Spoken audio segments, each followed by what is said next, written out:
Hello, welcome to our weekly live dialogue with Helga Zepp-LaRouche, the founder and chairwoman of the Schiller Institute. It's May 3rd, 2023. I'm Harley Schlanger, and I will be your host. If you have a question for Helga or a comment, you can send them to us at question@schillerinstitute.org, questions@schillerinstitute.org, or post them on the chat page. Helga, you've been warning of the dangers coming from a continuation of the war in Ukraine, the refusal of the West and the Ukrainians to negotiate, and the continued push from the unipolar order for regime change in Russia, for breaking the country up, which was the subject of events held in the United States last week. Just now, before we come on, we've been receiving reports that two drones were shot down at the Kremlin. We don't have full reports on this story yet, but the Kremlin press service called it an assassination attempt. Peskov said that this was terrorism and there would be a response. The Kremlin press service is also reporting that Putin was not there and was not hurt.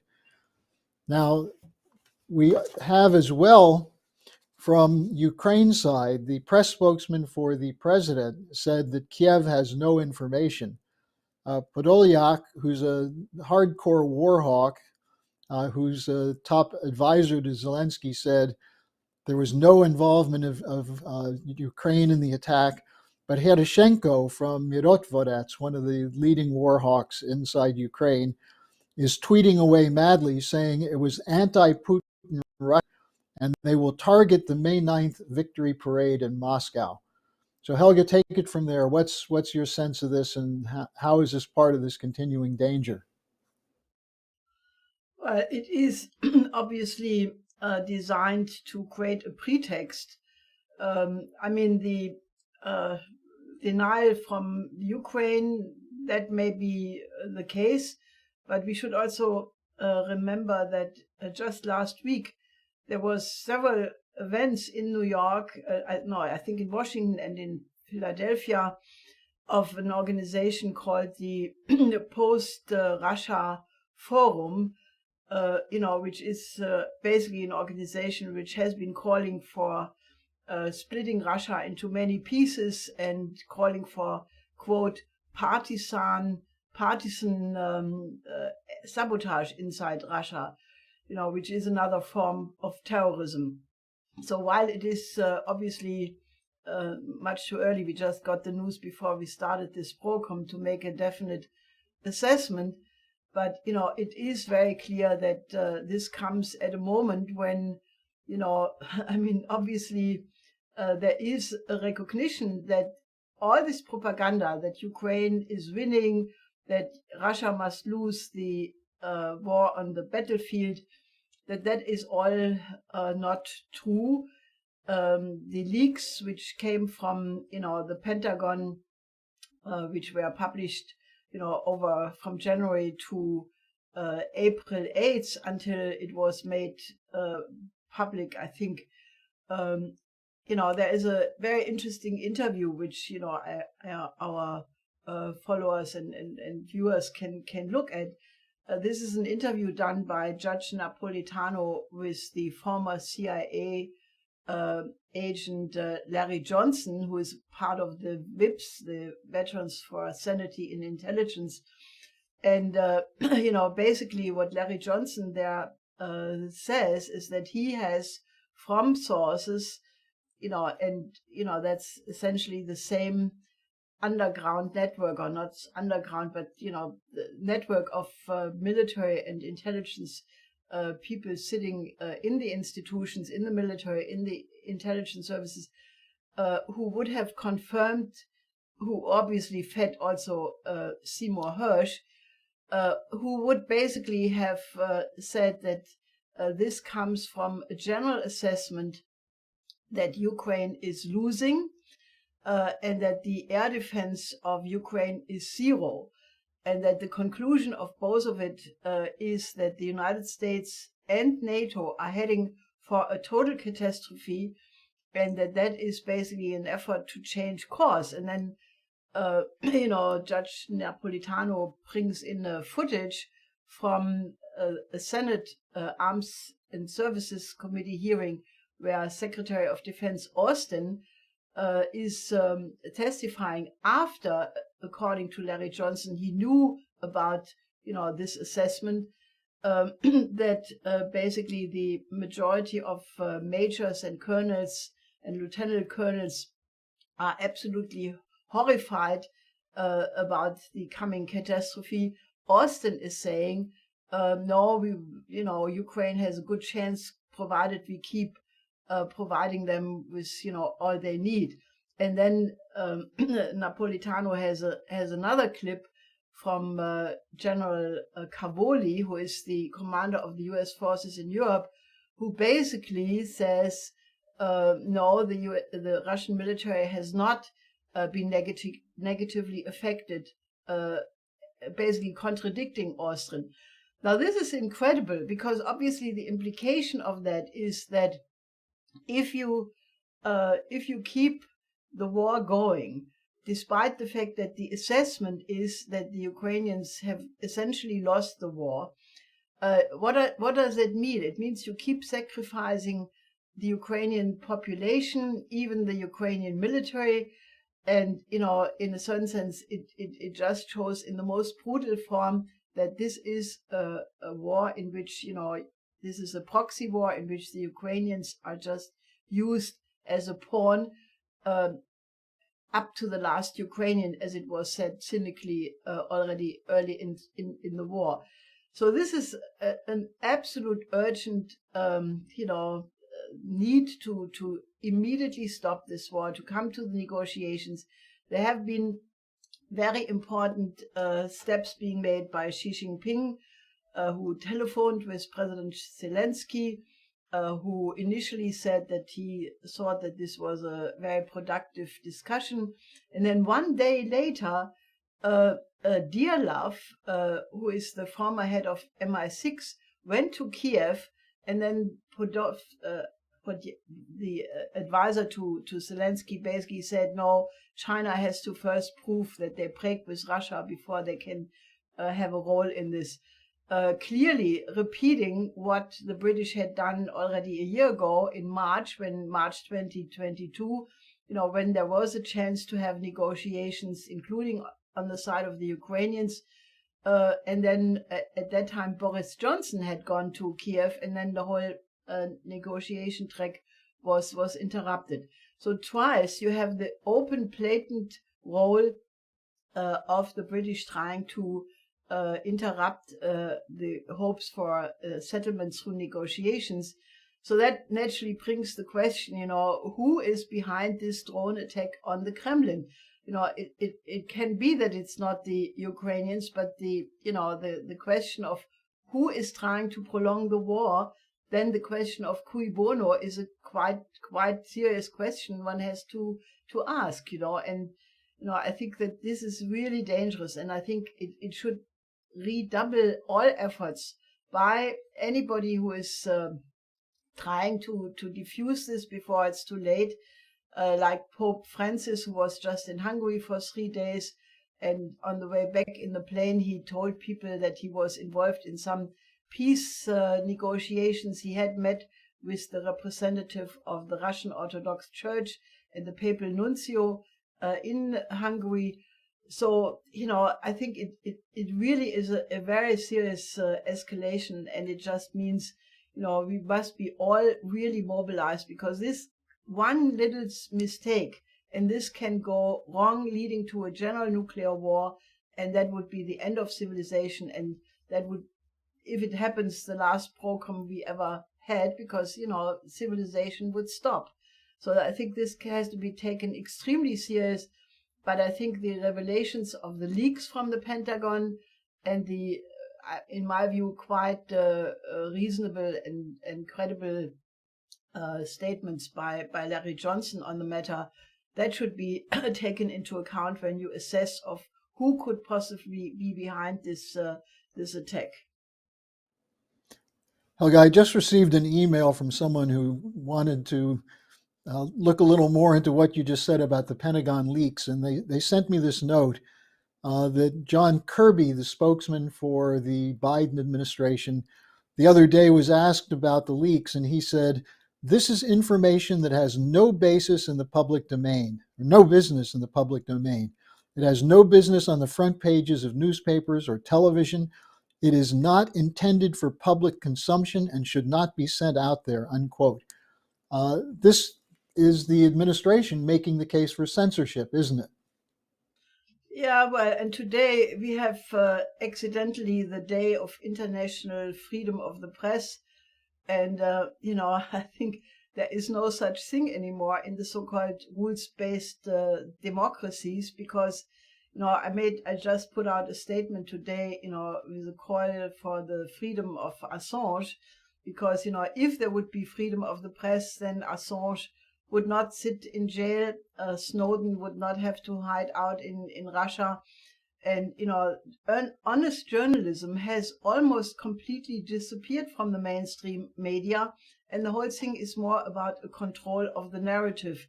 I mean, when you have something which does not fit the official narrative, they call it either fake news or they debunk it, or the recent gimmick is to pre-bunk it. Pre-bunking, which is a ridiculous word all by itself, it's supposed to even exterminate the question which could lead to something which is in violation of the narrative. I mean, if that's not a dictatorship, I don't know. So I made the statement by basically saying, if there would be such a thing as freedom of the press, well, in the index, which gives the listing, which country has the best media, Norway is again number one. Well, if that would be the case, the Norwegians would have created a new peace prize for freedom of the press and giving it to the Norwegian press, because they would have covered endlessly the Norwegian involvement in the sabotage of Nord Stream 2, because that's the allegation of Seymour Hersh. In any case, there still is room to remedy the situation, this coming weekend, when many, many heads of state are all participating in the coronation of King Charles. Well, if there is freedom of the press, then obviously King Charles, as the first act of his office, will have freed Assange already, and Assange will be a guest of honor at the coronation. So that will be the test, and we will see what happens. And we do have a question from someone asking you, how likely is it that you think King Charles would do that? Well, I'm an eternal optimist, but I think the chances go to zero. Uh-huh. Now, there are a number of questions about how people can get involved to do something. And most of them start with this idea with the censorship, the lies, the debunking, the pre-bunking, et cetera, et cetera. It's difficult to get the truth out.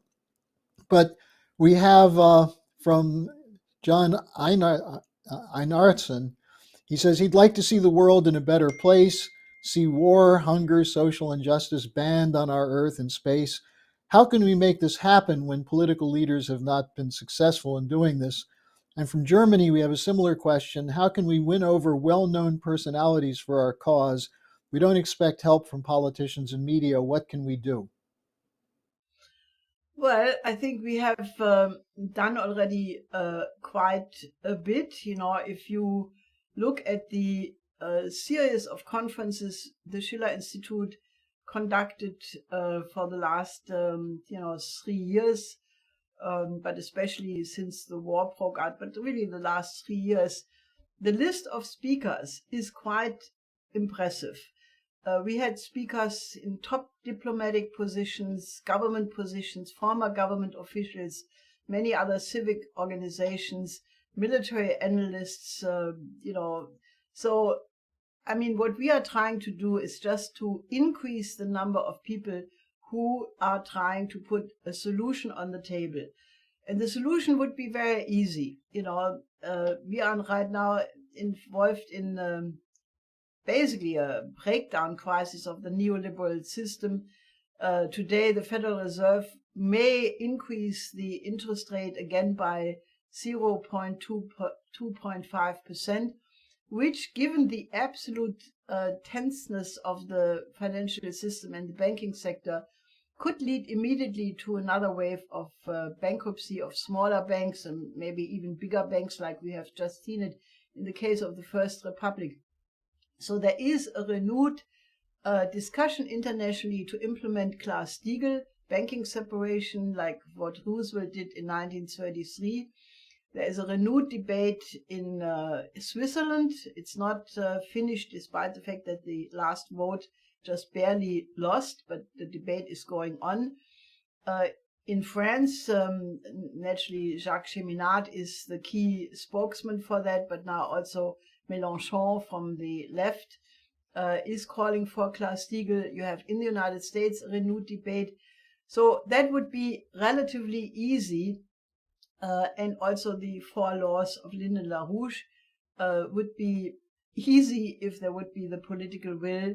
And it may come as the crisis worsens. And naturally, I have proposed a new security and development architecture, which includes that and many other reforms which are available. So the solutions are there.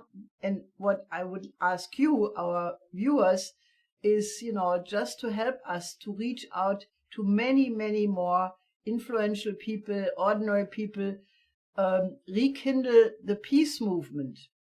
Because, it is very good that the peace movement has sort of come back to life. But the last big demonstration was in Washington in February 19th. The last one in Berlin was in March. And I think we urgently need, to have a clear showing that the populations of the world do not agree with the escalation of the war danger, and that a peace settlement needs to be done, which takes into account the interest of everybody, and that includes Russia, Ukraine, United States, Europe, China, and everybody else. And that is something, it will not come easy, but, I think it's important that people start to really become active and not go now in a frenzy about vacation and, spring is coming and, things are looking a little bit better in the light of sunshine. No, we are in the most dangerous moment in world history ever. And I think we need a mobilization of the general population, and that includes you who are watching this right now.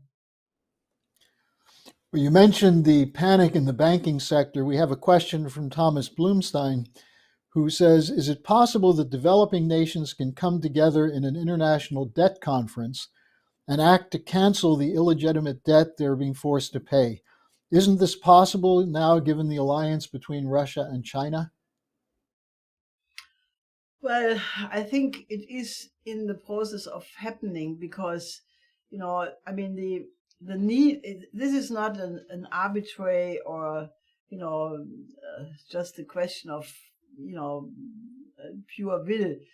It's a question of survival. We should be aware of the fact that what is happening in the international financial system, the inflation, the disruption of the food production and chain, is hitting the developing countries in the worst way. They cannot afford the food prices going up.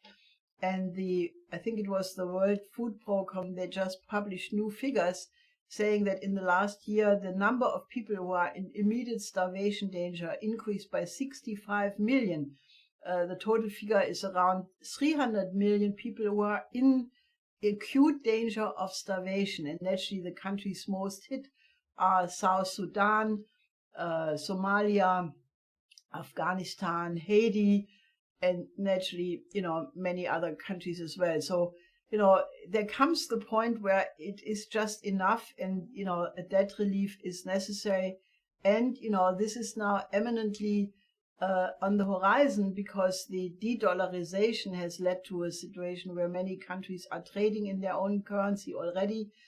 And a new international currency based on commodities is in the process of being created. The new development bank of the BRICS has taken on a bigger role. So I think it is definitely the case that the formation of an alternative system, which is regarded by some people as the biggest danger and which should be contained. No, on the opposite, it is a good thing that the BRICS Plus are creating an alternative. And, if the West would be wise, that's a big if, then, they would just say we cooperate with the demand of the countries of the global South who have a right for development. And, if there would be such a change in mind, it would be very in the interest of the United States and especially also the European countries to cooperate rather than trying to contain this development.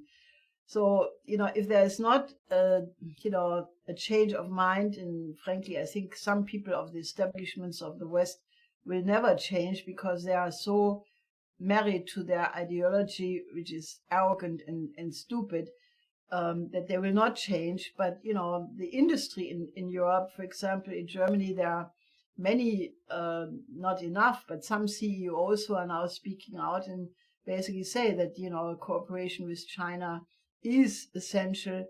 So let's hope that this goes without a major disruption, because if it comes to a complete evaporation of the financial system, which could happen, the danger of the war increases instantly. So that is why I think we are in the most dangerous period of world history, and the transition in the next probably 1 year, maybe a little bit longer, is decisive if the human species will persist. Now we have a follow-up question on Europe from Srbislav Mihailovic, who writes, Europe is too dependent on the U.S. for security. It must restore some autonomy. And he writes, Macron has made some comments on this. So there's a problem, but also an opportunity for Europe to mediate, perhaps promote a comprehensive security conference. And then he asks the provocative question, how can we make Borrell realize that more of the same is a dead end? Well, maybe if one invites Borrell to visit the jungle, and maybe he will find out that what he calls the jungle is actually more civilized than the Europeans right now. I mean, the idea of convincing Borrell, well, as I said, I'm an optimist, but there are some cases where I think that they are so full of themselves that the chances that they will develop self-consciousness and recognize that the world is changing and that their old schemes don't function anymore, that chance is relatively going against zero. I think that what should be happening, and countries like the Balkan countries, East European countries, Southern European countries, I mean, Europe could initiate the need to have such a new security system. And, I have said already repeatedly that, the initiative has to come from somewhere.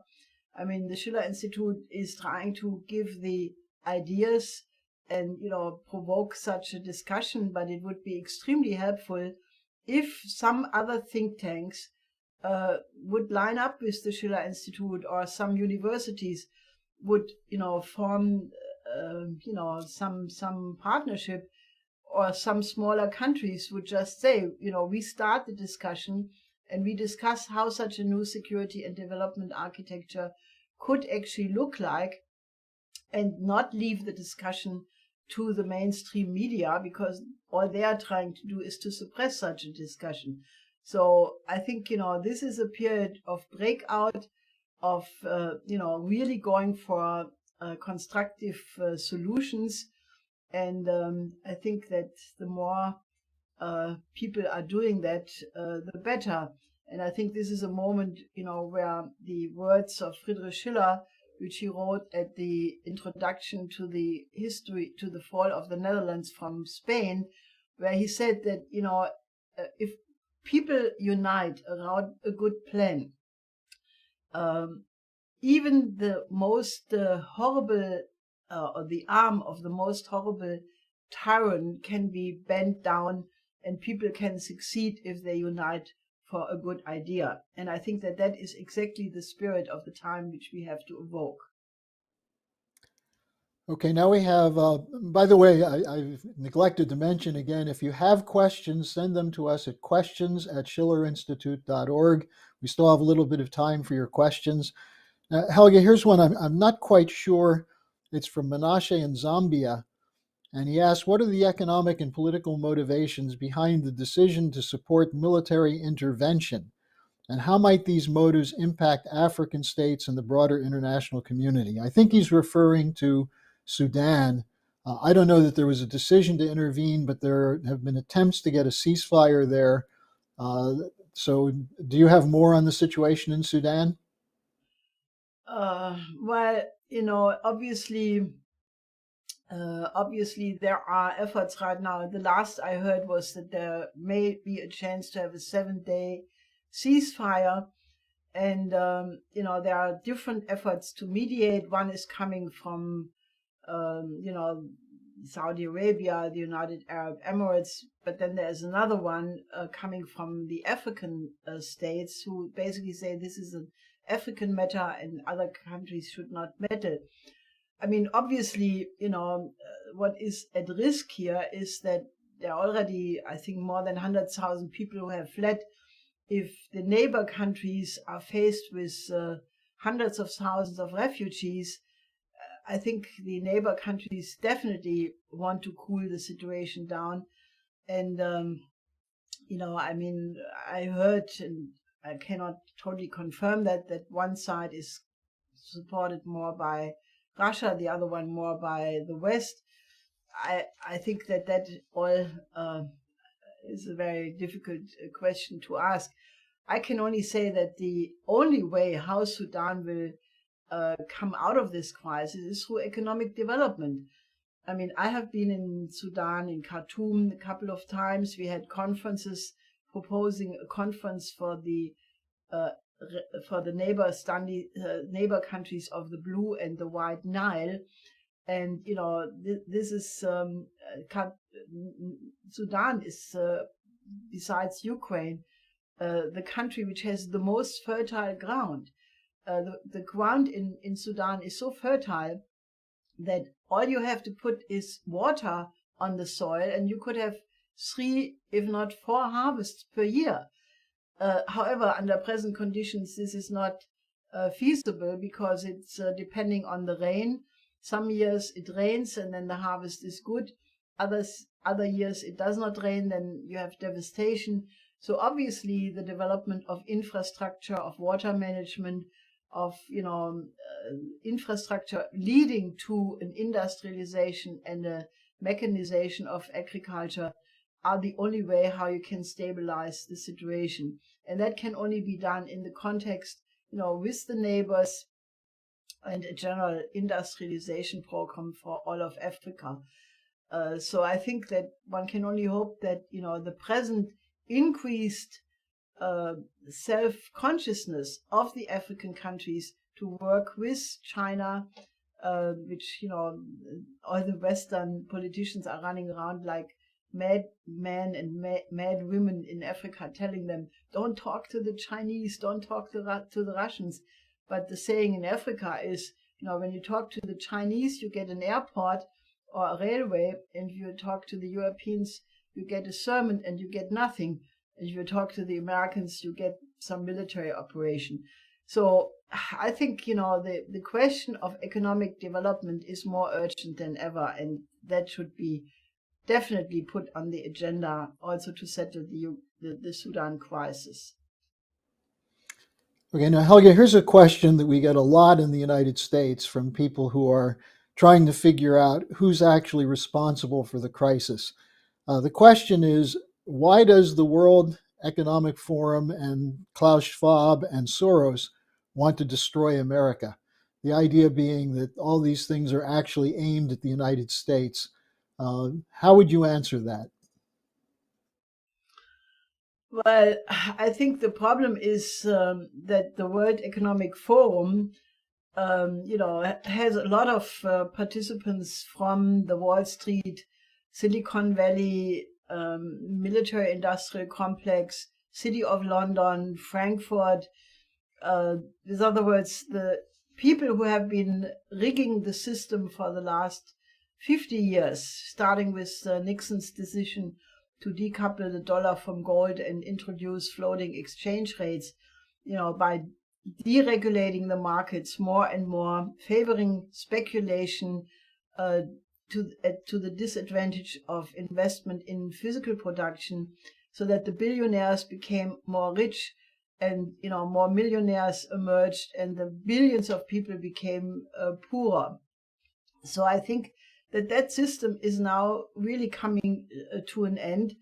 And, in a certain sense, the best medicine against that is Glass-Steagall, because the banking crisis is not going to go away. The threat is you could have a general collapse of the banking system, and that is an immediate decision. So, I think that is the mobilization we have to have. And, I think these people, they don't really belong to countries. So it's not against the United States, or it's not even against Europe.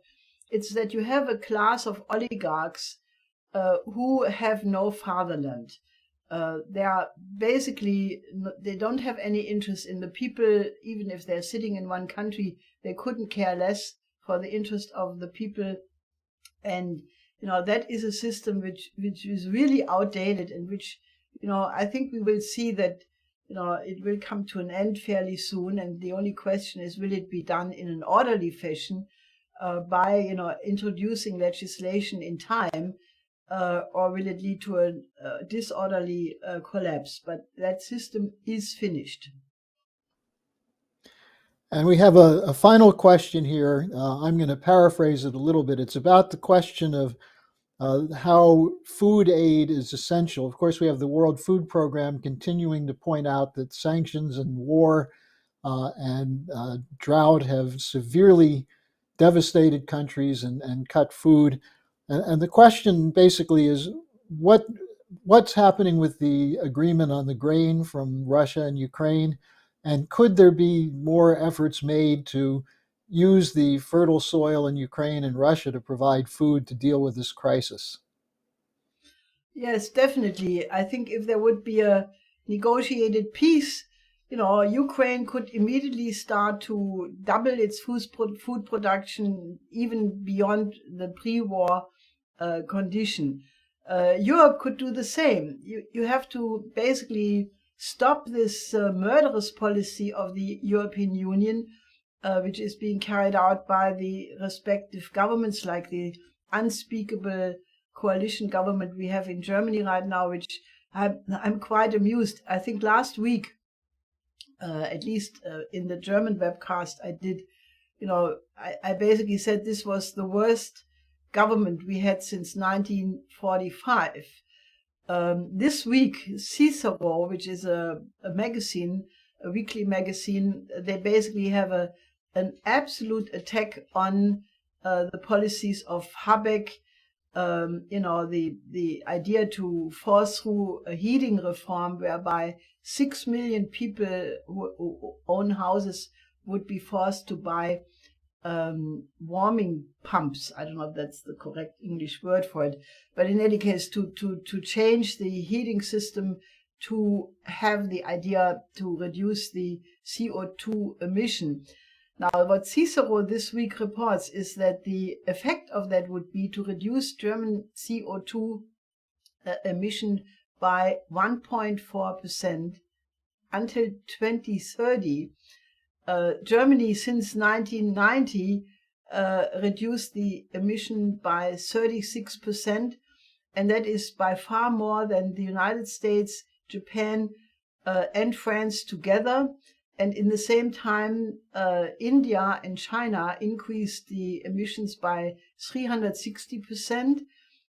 So if you calculate all of that, Germany is deindustrializing because of the insane green ideology of the European Union and this present government, deindustrializing the entire economy for what? For something which will be on a world scale absolutely like, an ant biting an elephant.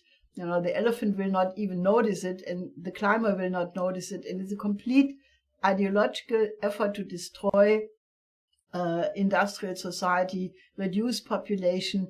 And, I think this insanity absolutely has to stop. What we need instead is a doubling of food production worldwide, because we have a growing population. Everybody should have at least 3 meals and not one meal, and trying to, find out if you can survive until the next day. This is an unworthy condition of mankind which has to stop. And I think, given the fact that the global south is clearly the majority of the world population, representing 85% of the people living on this planet, the time for reform is here, or better, reorganization, to really put up a system which allows for the survival of every person on this planet. Well, thank you, Helga. We've pretty much run out of time and questions. I will call people's attention to your statement that you mentioned before on the Freedom for Assange in commemoration of Freedom of Press Day. Without doing something like that, the idea of free press in the West means nothing. And that will be up on our website for people to circulate. Is any final comments you have? Yes, I don't know what will come out of this drone attack on the Kremlin, but it should just really alert people that world peace is in absolute fragile condition, and you should join the Schiller Institute as a member. You should get active with us. We plan a big conference sometime soon. We plan other activities, so just contact us and work with us, because the world needs you. Okay, Helga, thanks again for joining us, and with hopefully we'll see you again next week. Yes, till next week.